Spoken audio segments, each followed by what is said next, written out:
Teddy Covers. Love these Fridays. Teddy Covers coming to us live from Las Vegas, Nevada. Teddy Covers, how are you doing on this Friday morning? I'm doing all right, Jimmy. How about yourself, man? Sorry, just getting the mic in place. No worries. How are you today, man? You feeling okay? Yeah, I had 32 hours in bed. A little flu situation. I'm a little shaky, and if I, a little not thinking clearly, so I'm going to need your help very, very much. But I am happy to be here because I'm going to be gone next week for the first 3 days. I'm going off to Panama for a vacation, little energy building before the big NBA season combines with NHL, and my 5 a.m. start time, so 4:40 wake-up time becomes a 4 a.m. start time, 3:40 wake-up time. So I need to just be ready to attack because NBA, NHL, that's my favorite two spots to cap. I'm excited, though, to be here with you this morning, and I didn't want 2 days to go by without me here and hearing your NCAA college moves because I have not made any yet, and I'd like to make some. Let's get right after these Friday games. Let's start with Friday games. And by the way, though, did you add anything to your card from Monday, Tuesday, and Wednesday yesterday? Yeah, I did not add anything yesterday. I've got some stuff that I bet over the last 24 hours. That we'll talk about at your leisure. Okay, perfect. And I'll pull all that up right now because I have it all right here. Okay, perfect. And let me just go over, yes, all of your looks Monday, Tuesday, Wednesday. Okay, perfect. That sounds excellent. Okay, let's talk about these spots here. We have Marshall, FAU right now. Marshall, FAU. Let's get there. Total opening at 57, now at 58.5. Florida Atlantic opening up at 5.5. Now there's a 5.5 at Bookmaker, 5.5 at BetOnline Bovada, 5s at Heritage, Intertops, You Wager, Pinnacle already down to 4.5. Teddy Covers, Marshall, FAU. So it's not a game that I have any action on, and it's not a game that I have a strong opinion on, so I don't want to waste anybody's time with this one. Florida Atlantic, certainly when you look at some of the offensive numbers, they're a heck of a lot better than what we've seen at a Marshall, but on the defensive side of the football, I do trust the Thundering Herd to get stops. So it's not a game where I'm real excited about laying the points. It's not a game where I'm excited about taking the points. From a total standpoint, I don't have a clear read on what the flow tonight is going to be. So, honestly, this is a game that I can give you very little betting advice on. I'm passing side and total. As is Ian Cameron. Love having Ian Cameron in the chat with us, too. Thank you, Ian, for being here. It's just wonderful to have everybody here. Ian is passing on this game too. Feel free to start loading in questions too. I'm copying and pasting as feverishly as possible. Let's move into our next spot on this Friday card, and let's get there by letting G-Sauce says, Jimmy, take Pitt Panthers first half minus 2.5. Fishy full game at 3.5, but first half 2.5. Syracuse is a better second half team. And Pittsburgh opening up at minus 3.5. Now we see 4s at Heritage and BetOnline. And this total opened up at 50, now at 52.5. Teddy Covers, Pittsburgh, Syracuse. Pitt's don't make a play this game. And I wouldn't argue with the Pitt first half play. I wouldn't argue with the Pitt full game play in this contest. And it comes down to which team can get stops. You look at Syracuse's numbers this season. They're 1.4 yards per play worse than Pitt. The two offenses are basically even from a statistical profile. Defensively, there's a pretty big difference. And I've not been impressed with Tommy DeVito. I've not been impressed with the Syracuse receiving core. So I don't like their defense. I don't like their quarterback. And, we've seen Pitt go on the road and play well. We saw them beat Duke. We saw them take Penn State down to the wire. I think they're the better of these two teams. I think they win by a touchdown tonight. Give me Pitt minus the points at Syracuse. Teddy on Pitt. So is Ian Cameron. Half unit on UNLV plus the points and Pitt minus 3.5 for Ian Cameron. I'm going to add that to your action right now. We have Teddy Covers making a move on the Pitt Panthers. Next up, Ohio State, Northwestern. Ohio State opening up at 27.5, now down to 27. This total opening up at 48.5, now up to 50. Teddy Covers, 4th-ranked Ohio State at Northwestern. So I'll start this with a very simple concept. I'm not stepping in front of Ohio State. Flat out. It's Ohio State or pass until proven otherwise right now. All this team has done is win games, cover point spreads, continue pouring on when they have the opportunity in the second half. We haven't seen the letdowns from Ohio State. We've just seen them continue to roll. It's a mission team. They got Clemson and Alabama sitting on top. And Ohio State wants to break into that too. And the only way they're going to do that is by margin. This is a margin team. And, we're talking about one offense that's ranked number 7 in the country, averaging 534 yards per game. The other offense is ranked number 125 in the country with 292 yards per game. It's not close. I don't know how Northwestern scores in this game. They have a limited offense to begin with. Ohio State's defense is loaded. Wildcats can't protect their quarterback. They can't protect the line of scrimmage.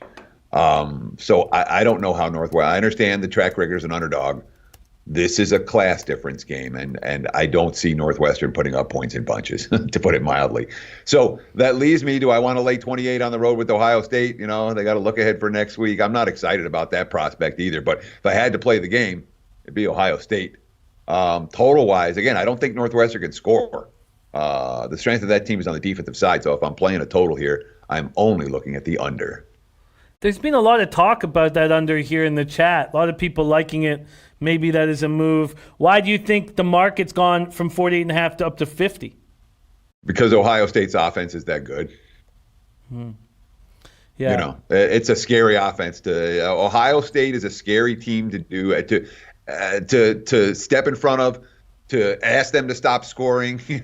I mean, they're a team that has shown that juggernaut ability that the markets certainly have to respect. And yet, lo and behold, here's little Northwestern money, Yeah, no, that makes sense. And that makes sense why to tread with caution if you're going to take that under, because I was close to making a move there. Danny Lags in the house. Nice to see you, Danny Lags. Thank you for joining us. All right, so we're almost through these Friday games. We have one addition to Teddy Covers card. That is Pitt minus 3.5. I'm saying you got the 3.5? Yeah. Pitt, and if you can't find a 3.5, don't make the bet.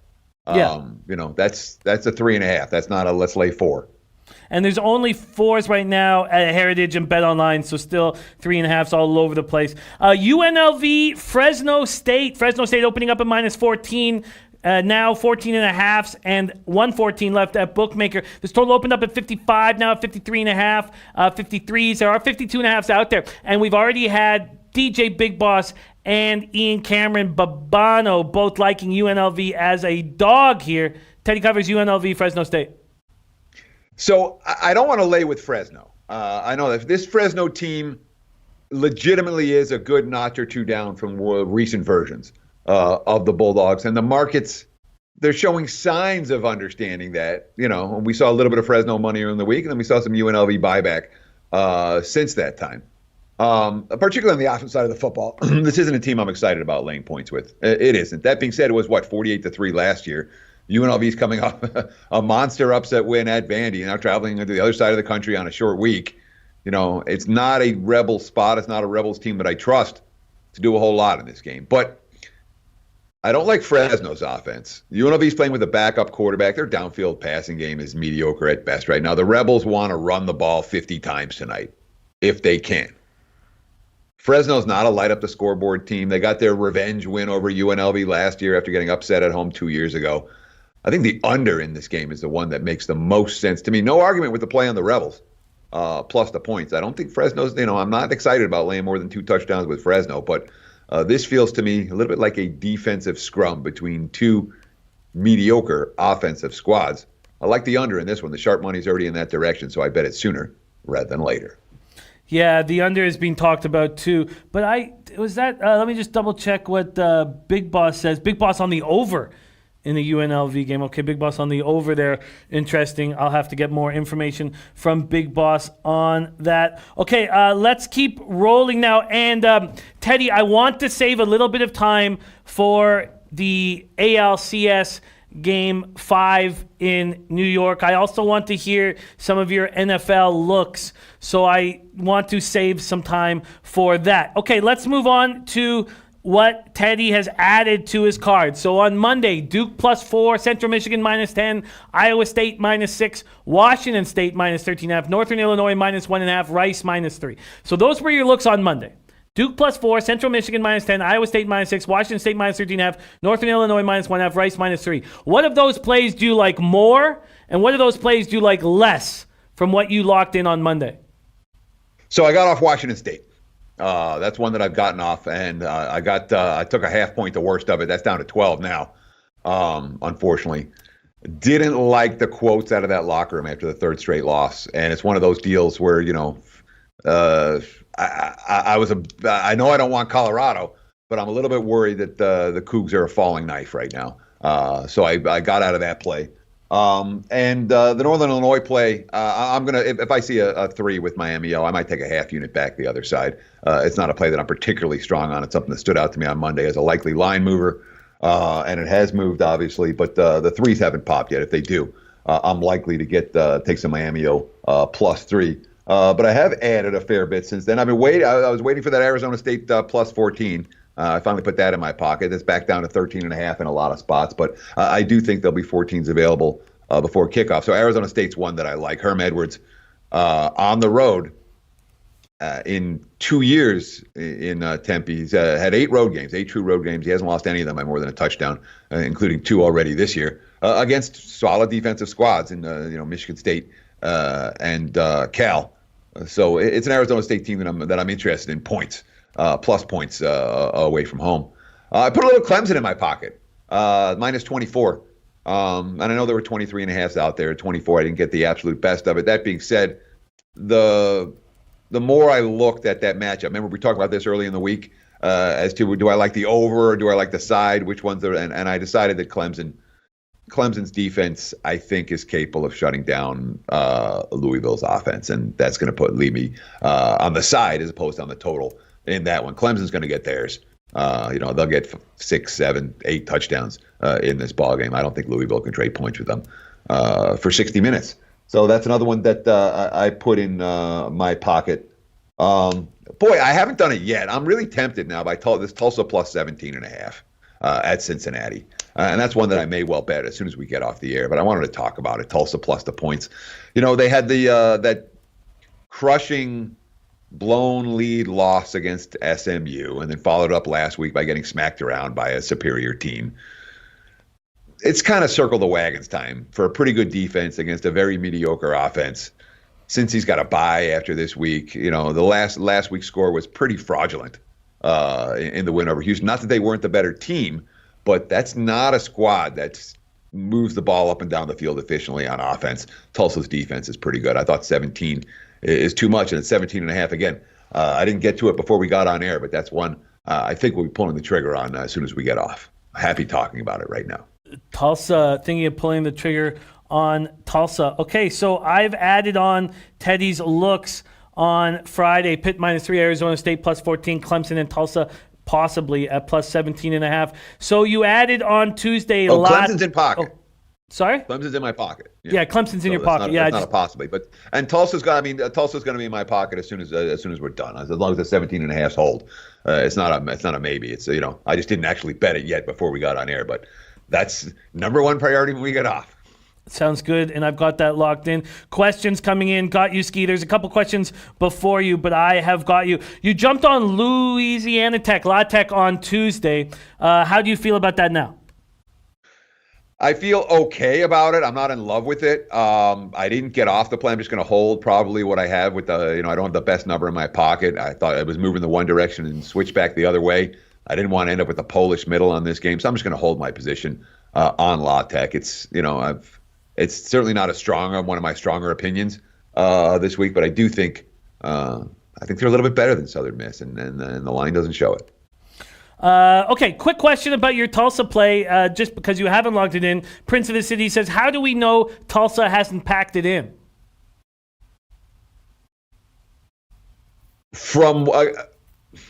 So this is, in theory, the circle the wagon spot, okay? 2 weeks ago, they're 2-2. Or 2 games ago, they're 2-2. They had the loss to SMU. That's crushing. And then they lose last week. The blown 3 touchdown lead. Last week, they get smacked around. All right. If they're going to come to play, and Tulsa's come to play in every road game. We haven't seen them getting slapped around. If they're going to come to play, this is their spot. And there's as much bet against on Cincinnati here as there is bet on Tulsa. I think Tulsa's defense is good. All right. I don't like Cincinnati's offense. 17.5 too much. The impressions that I've gotten, and I haven't seen a ton of Tulsa quotes this week, but I don't get the sense that this team's packed it in. And that's just From what I've read, from what I've heard, it does not look like a team that, all right, everyone quits and lame duck and all of that. If that's the case, they'll get smacked around and we'll learn our lesson. But I don't think that's the case for Tulsa. Last week was the bad spot. This week is the step-up spot.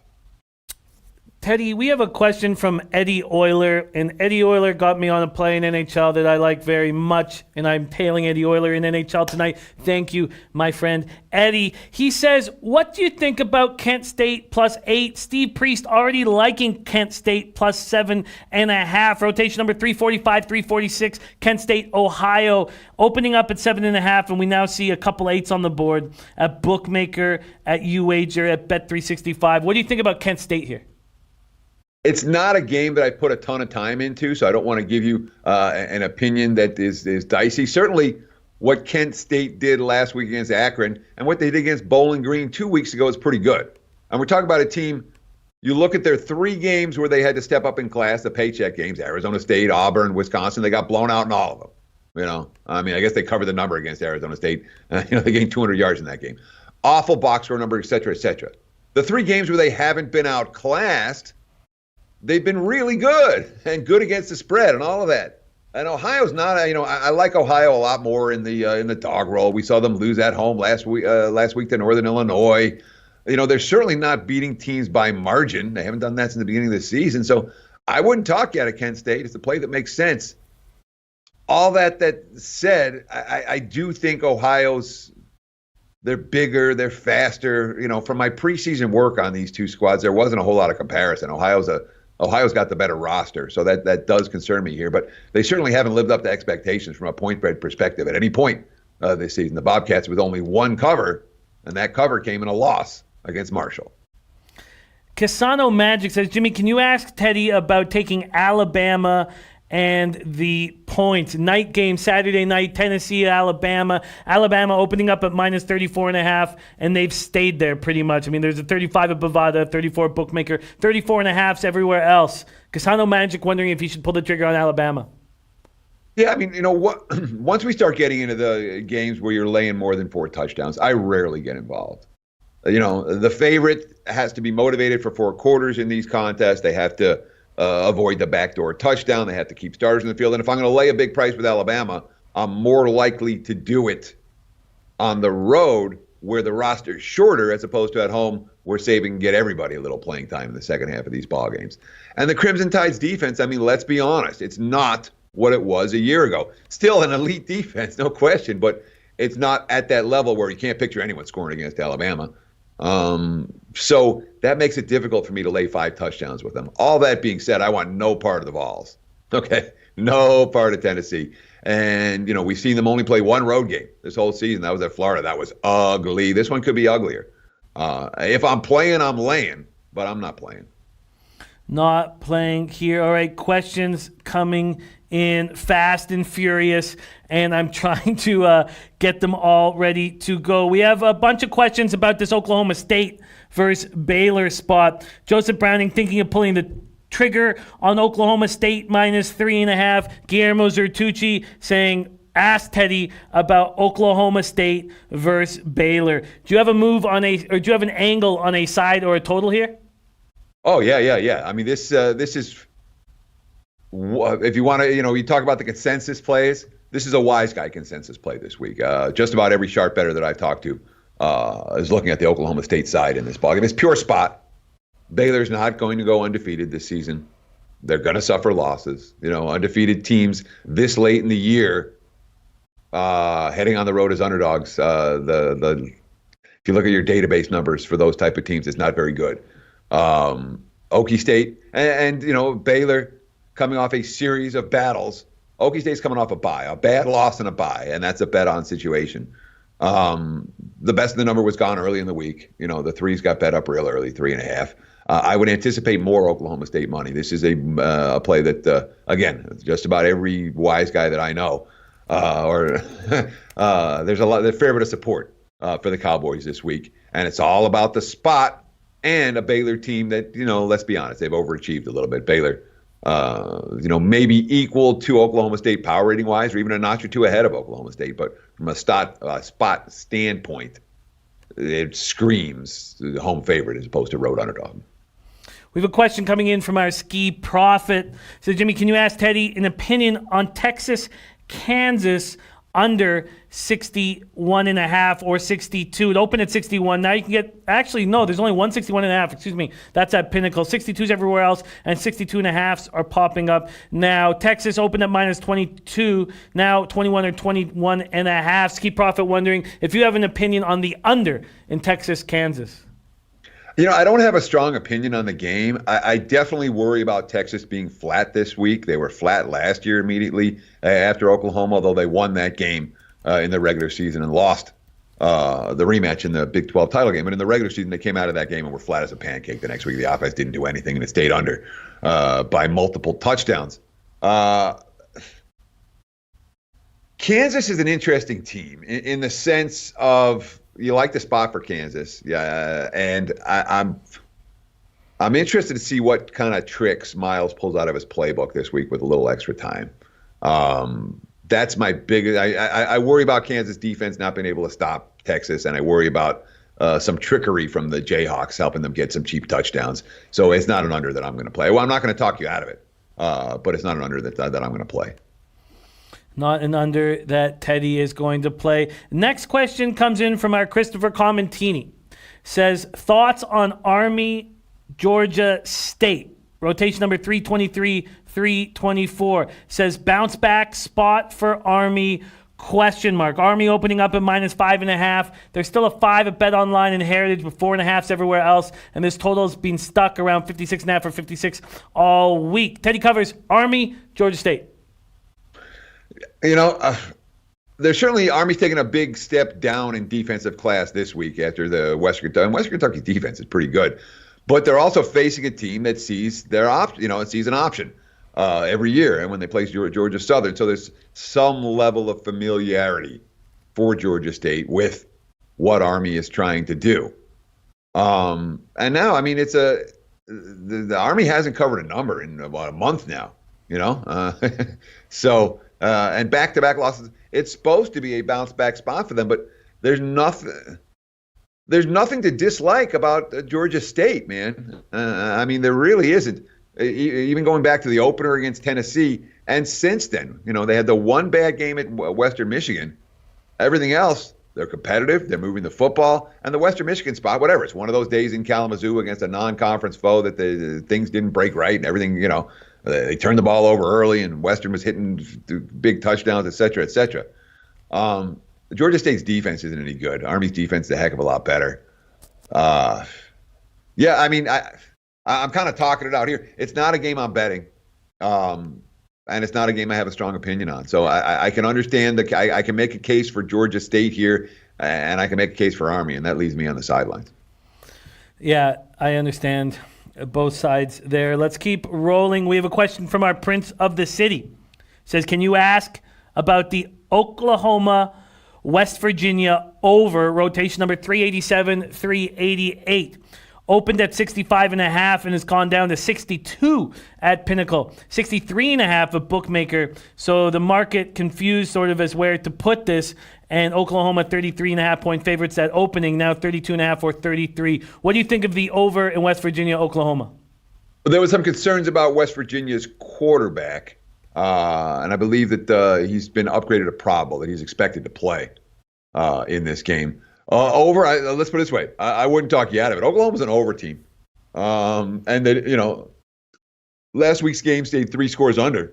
And in fact, here's the incredible thing about this. They've only cashed 1 over all year. And I'm like, Oklahoma's an over team, which is odd. And of course, the one game that went over was the game against an FCS foe. But, 80.5 against Houston, they got to 80. UCLA, they hung 48, but the Bruins didn't score. Texas Tech, they hung 55, but the Red Raiders didn't score. That was a push against the closing total.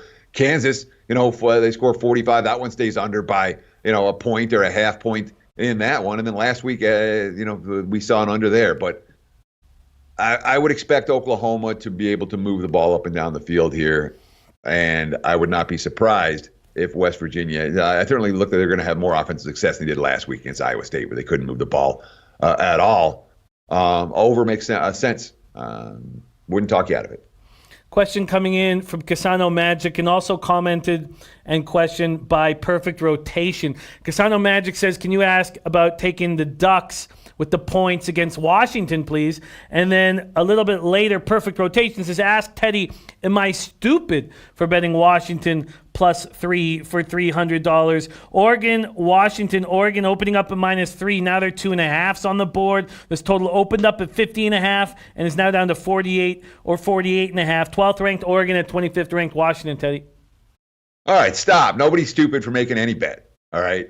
I mean, whatever. You bet the Broncos last night. Doesn't matter. Okay, you're going to make wrong choices. We're all going to make wrong choices. We're going to have wrong sides. Doesn't make you stupid. Doesn't mean you're an idiot. It just means that hey, my handicap on this game didn't work out the way that I thought it was. So I've looked this game backwards and forwards. I don't know what to do with it. I really don't. These are two teams that I've had decent reads on this season. And it feels like Oregon should be a short road favorite, which is exactly what they are. Here's why I'm not betting it, okay? I'm not convinced that Oregon's defense is as good as what we've seen.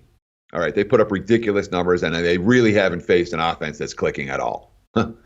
But Washington's offense, it's hit or miss, man. It's just like they shoot themselves in the foot far more than they should. And it makes me reluctant to back the Huskies against what I think is a pretty good defense. Washington defense is all that, they're as advertised. But I worry that Oregon's offense may be 2 notches or 3 notches better than Washington's, which means that I don't want the Huskies as the home dog. And because I'm not convinced that Oregon's offense like that, it means I'm not going to lay points with the Ducks as road favorite. So, and worth noting, you said that opened 3. That was 2.5 at the open, pretty much everywhere. Some books got bet up to 3. Some books opened 3, but the market's pretty much been at 2.5 on that all week. Okay, there is I like that answer a lot. There you go. Next question comes from Tennis Boys. Says Toledo beats Western Michigan and loses to Bowling Green. What's Toledo's current real identity? They're at Ball State this week. They open up as 1.5 point favorites. They're now 2-point dogs or 1.5.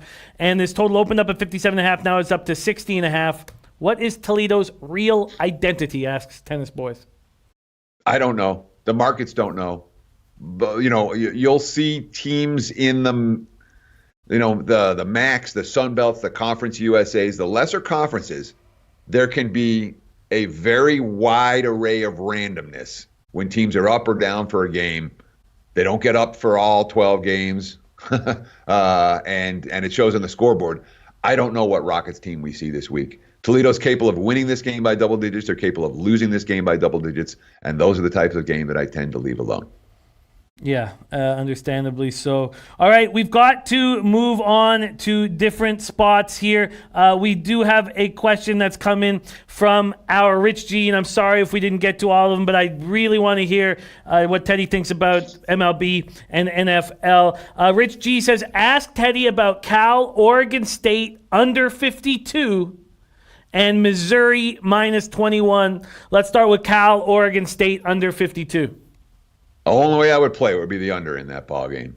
Cal, it doesn't matter when they face a bad defense. That's not a dynamic offense.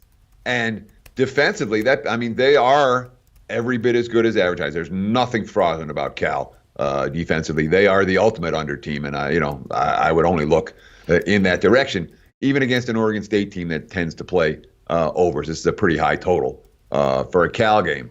When it comes to laying this price with Missouri against Vandy, I'm not going to do it. So remember San Jose went into Arkansas. San Jose State went into Arkansas State, and they beat them, or Arkansas, and beat them straight up. And then Arkansas, the next game out, gave A&M everything they could handle for 60 minutes. I don't know if Vandy's capable of doing that. But it was an embarrassing loss last week against a foe they weren't prepared for and they weren't into. And this week they're facing a conference foe that they will be more interested in. If that's going to be enough, I don't know. I'm not excited about laying 3 TDs with Kelly Bryant on the road.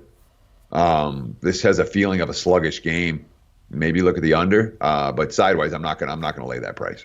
And then we'll close quickly with John Williams. John Williams says, can you ask Teddy about Temple SMU? Rotation number 417, 418. SMU opening up at -7. Now 8.5s and 9s on the board. This total of 59 it opened at is now 59, 59.5, or 60. Actually, yeah, a 60.5 now at Bookmaker. Temple SMU, Teddy. So Tulsa shut down SMU for a while, but they couldn't shut them down for 4 quarters. TCU couldn't shut down SMU's offense. SMU hanging 41 on the Horned Frogs. Those are the 2 best defenses that they faced this season. I really haven't seen anyone move the football up and down the field against Temple yet. I guess the Buffalo game, but even that was turnovers more than anything. That wasn't Buffalo moving the ball up and down the field.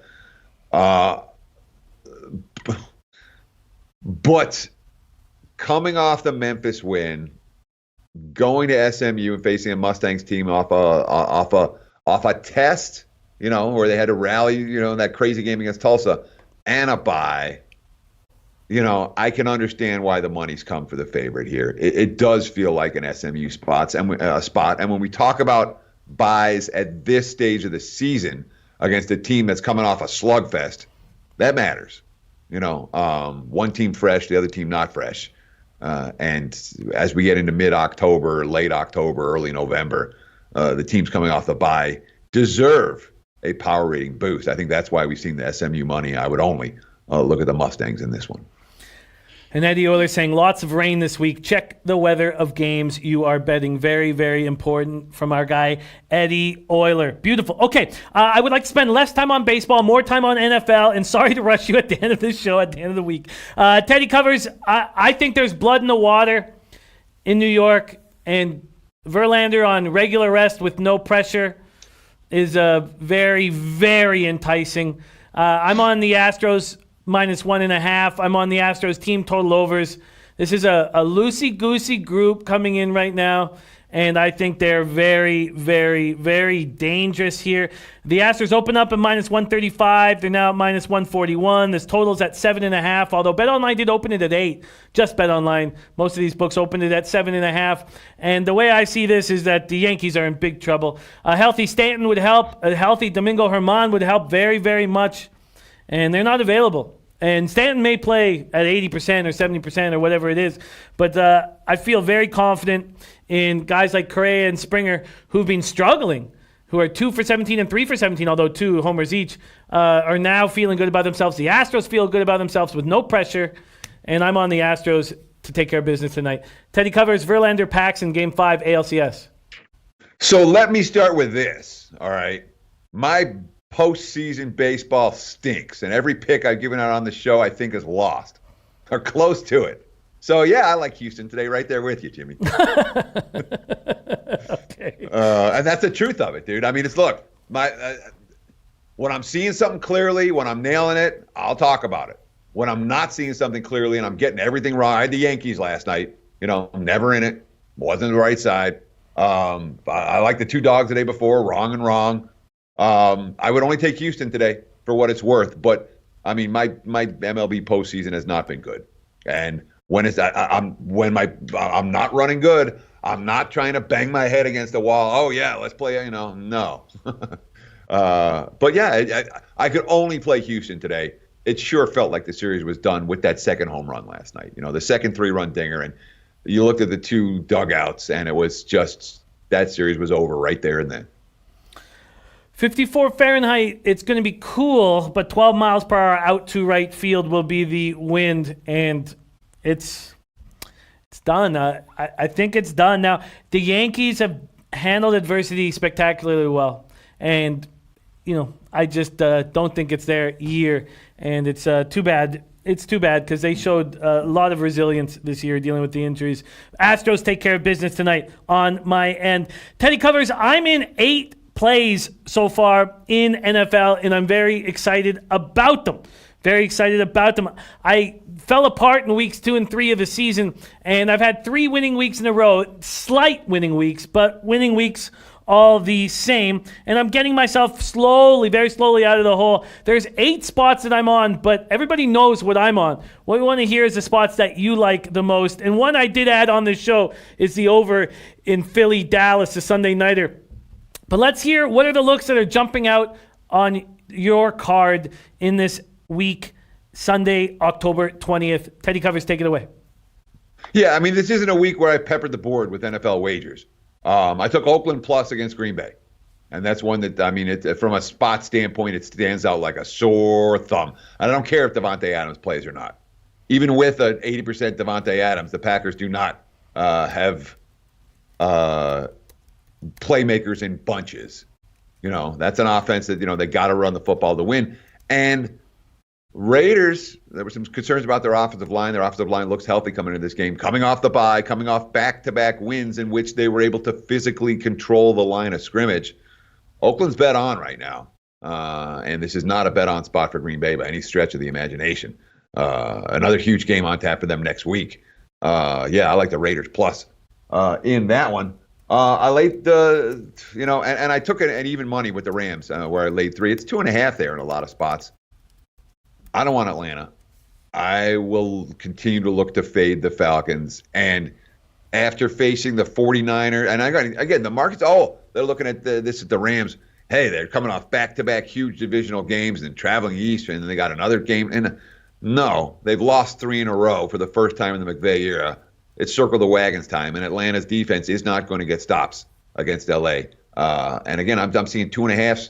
The first 2.5 I've seen all week popping up right now. I do think LA is the better of those two. That one feels to me a little bit like KC Denver last night, where there's a class difference between the two teams that may not be fully reflected in the point spread. I took Philly on Sunday night. I got them +3, and there's still +3s out there. 2.5 now the prevailing number.